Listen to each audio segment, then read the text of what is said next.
Olá, crianças! Aqui quem fala é o professor Ivaldo para mais uma aula de Educação Física. Na aula de hoje, nós iremos dar continuidade ao assunto voleibol, tratando especificamente sobre os fundamentos táticos, tá? E a gente vai falar um pouco sobre a quadra, tá? As suas medidas oficiais e um pouco sobre os fundamentos táticos, os sistemas táticos que são utilizados, tá? Na modalidade. Então vamos lá. A quadra, onde são disputadas as partidas de voleibol, tá? Ela mede 18 metros de comprimento por 9 metros de largura. E ao meio dela, como vocês sabem, é dividido por uma rede. Porém, para as disputas entre homens e mulheres, as redes, possuem alturas diferentes. Para o homem, a rede é estipulada em 2 metros e 43 centímetros, enquanto que para as mulheres acontece que ela é estipulada em 2 metros e 24 centímetros. Essa diferença acontece por uma questão biológica, uma questão morfológica, tá? Naturalmente, o homem é um pouco mais alto que as mulheres, e isso acaba refletindo nas partidas de vôlei em si, ok? Então, aqui tem um desenho, tá? Com todas as medidas, para vocês poderem acompanhar as divisões de linha central, linha de ataque e tudo mais. Então vamos lá. Nosso foco é falar sobre as questões táticas, tá? Como nós sabemos, a técnica, tá? Ela é a execução dos exercícios em si, tá? Nós vimos na aula anterior os fundamentos técnicos, e aí nós vimos a questão do passe, do saque, do bloqueio, a execução para cada fundamento da modalidade, de uma forma que seja economicamente viável, tá? Ou seja, consuma pouca energia e muito eficaz, ou seja, tenha êxito na questão do movimento em si para atingir o objetivo que é pontuar na partida. Então, a tática nós consideramos que seja um conjunto de meios ou recursos empregados para alcançar um resultado favorável, tá? Está muito mais relacionado com a questão estratégica, como uma equipe deve se organizar. É um fator racional, digamos assim, que é definido principalmente pelo técnico. A figura do técnico ela é primordial quando nós falamos de tática. Sendo assim, a gente entende que os sistemas táticos, tá? Que é o que nós iremos também ver hoje a seguir, influenciam diretamente nas questões do resultado da partida. E aí, alguns fatores influenciam na tática que será utilizada pela equipe e no sistema tático que o treinador irá definir. Por exemplo, a qualidade dos seus jogadores, a equipe que eu estarei enfrentando, o local que será disputada a partida, até mesmo quem serão os árbitros, influenciam um pouco na forma que a equipe irá se organizar, a forma que a equipe irá se apresentar durante a partida em si. Então vamos lá. A tática no voleibol. E aí a gente tem que falar dos sistemas táticos, tá? E falar da figura dos jogadores. Os jogadores, como nós sabemos, são 6 em quadra. E cada um deles deve estar posicionado em um determinado local da quadra. Então, posição 1, que nós iremos na figura anterior, geralmente é o da defesa, tá? Que é o cara que vai sacar a bola também. O 2 é o saída de rede. O 3, meia rede. E o 4, entrada de rede. O 2, o 3 e o 4, geralmente eles são os atacantes, tá? E também são os responsáveis pela defesa, pelo primeiro sistema de defesa, que é o bloqueio, que nós vimos na aula anterior. E aí nós temos o número 5, defesa esquerda, e o número 6, o defesa central. Quando o líbero está em quadra, tá? Ele geralmente fica posicionado na posição 6. O líbero é aquele cara que eu apresentei para vocês na aula anterior, que ele se veste com a roupa, uma cor diferente de seus companheiros de equipe, tá? É o cara que está em quadra apenas para defender bem. Então vocês podem notar essa questão da organização, tá? Posicionamento. E aí, a gente deve entender o seguinte, tá? Existe uma questão do rodízio, que é o que a gente vai ver mais a seguir. Por isso essa seta indicando. E a gente fala sobre sistemas táticos. Nós vimos a questão do que é tática, a gente viu o posicionamento de jogador, agora nós vamos falar especificamente do voleibol, os sistemas táticos, tá? É entendido como uma questão de funções dos jogadores, tá? É necessário, em primeiro lugar, a gente ter presente as posições que os atletas ocupam na quadra. E aí eles seguem um pouquinho das regras do voleibol. E aí a gente tem que levar em consideração as regras de voleibol que são muito rígidas, tá? Então vamos lá. As posições. Como nós vimos anteriormente, elas são definidas pelos números, tá? E aí tem até uma espécie de treinamento nas equipes de esportivo que a gente vai treinar. A gente pede para o atleta ele ter esse domínio de todas as posições. Professor, mas por que é obrigatório ter esse rodízio no voleibol? É uma regra, tá? Que a Federação Internacional de Voleibol determina e faz com que estimule os atletas, as equipes, os treinadores, os gestores da modalidade a incentivarem para que todos os participantes tenham o domínio de todos os fundamentos da modalidade, tá? Para que eu não possa me tornar um atleta que apenas sei bloquear, tá? Tenho que saber bloquear, tenho que saber defender, claro. A sua posição é definida pelo que você faz melhor, qual a sua principal característica. Mas os outros fundamentos são importantes. E aí você tem que ter uma noção da questão do posicionamento em si. Como tinha adiantado, as posições 4, 3 e 2 são de ataque e, consequentemente, as posições 1, 6 e 5 são de defesa. Tá? E aqui é como acontece o rodízio. Lembrando que, se eu estou pontuando, tá? Se a minha equipe está pontuando, eu sou o número 1. Quando eu estou pontuando, a minha equipe não faz o rodízio, mas a cada ponto que eu faço, a equipe adversária ela vai realizando esse rodízio, tá? Então, quem era o 1 passa a ser o 6, quem era o 6 passa a ser o 5 e assim sucessivamente. Aí, quando a outra equipe realizar um ponto, aí sim, nós mudamos, a minha equipe faz um rodízio em si. Esse rodízio é obrigatório, tá? Como eu tinha falado para vocês antes. Por uma questão de desenvolvimento da partida, cada jogador tem que ocupar uma das 6 posições da quadra. E aí uma outra imagem retratando sobre isso. É importante a gente assistir esse vídeo para que a gente possa ter uma compreensão sobre prática, né, sobre essa questão do rodízio. Então vamos lá.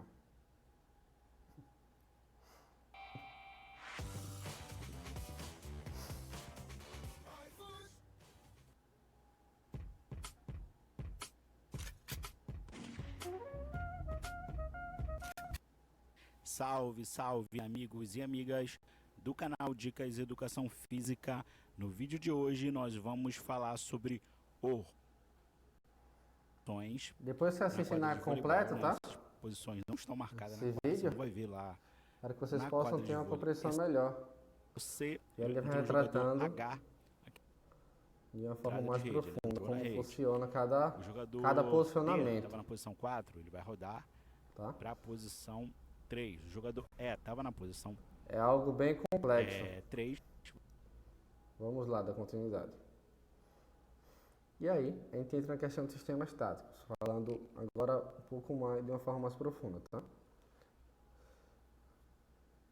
Eles são divididos em sistemas ofensivos, tá? Os sistemas táticos em si, porque os sistemas de defesa, eles têm uma questão de posicionamento diferente.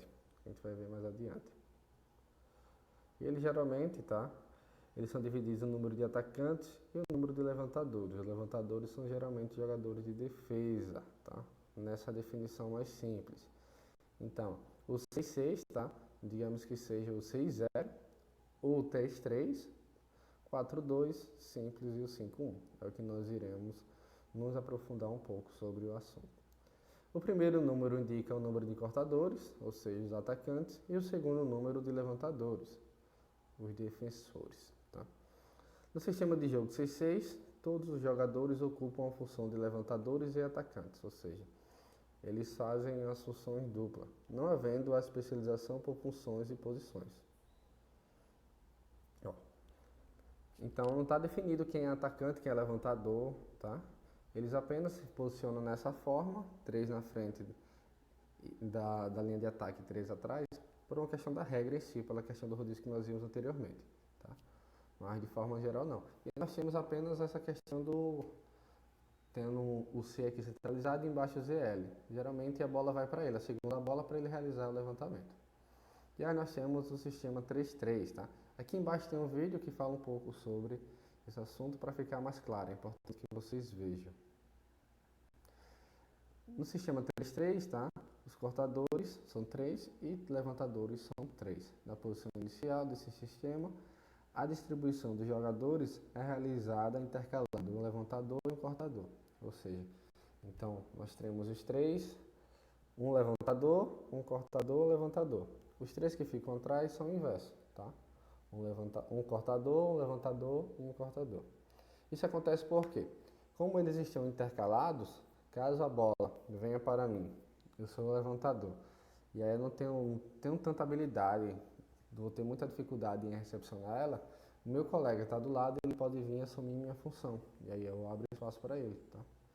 Como a gente pode ver nessa figura, a questão do posicionamento, tá? O C indica que são cortadores e o L levantadores, ou seja, o C é caracterizado pelos atacantes, tá? E o L pelos defensores e o C pelos atacantes. E aí nós temos o sistema 4-2 simples. O sistema 4-2 ele possui várias variações, tá? Que é bem complexo e bem profundo para que vocês possam entender na primeira vista. Mas vamos lá. A gente vai destacar falando sobre o sistema 4-2 simples. Nesse sistema, o avanço das funções ele é a principal característica, tá? Diferente dos sistemas anteriores, tá? Que é um pouco mais generalizado, envolve mais a questão da iniciação em si para pessoas que ainda não apresentam grandes habilidades com a modalidade. Aqui não, aqui ele já tem um pouco mais de convívio, digamos assim, tá? Já está familiarizado aí com o ambiente da modalidade, então ele já apresenta mais fundamentos técnicos, tá? Tem um pouco mais de controle sobre isso. E aí nós temos uma outra divisão. Nós já temos a figura do levantador, tá? Configurado lá em L, os meios e os pontas, que são característicos no voleibol de alto rendimento. E o sistema 5-1, que são 5 atacantes e um levantador. Praticamente, ele é muito semelhante ao sistema 6-6, tá? Esse sistema ele é muito utilizado, tá? Pela maioria das equipes de alto rendimento quando elas estão com a bola, tá? Por que isso acontece? A adoção desse sistema faz com que as infiltrações dos pontas sejam bem eficazes. Além disso, eles ganham ponto na questão da defesa, tá? Porque lembrem, a primeira defesa é o bloqueio. E aí, geralmente, esses jogadores que jogam no ataque atuam dessa forma. Mas exige que a equipe em si, os atletas de equipe, apresentem grandes habilidades, ou seja, estejam bem desenvolvidos no voleibol, de uma forma geral, tá?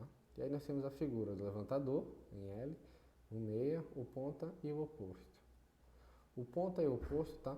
Eles têm características de ataque diferentes. Que não vem o caso a gente se aprofundar agora. Mas vamos lá. E aí a gente entra no sistema de defesa, ou seja, nós destacamos para vocês 4 sistemas de ataque, tá? O 6-6 ou 6-0, 3-3, 4-2 e 5-1. Agora a gente vai falar um pouco sobre a questão dos sistemas de defesa.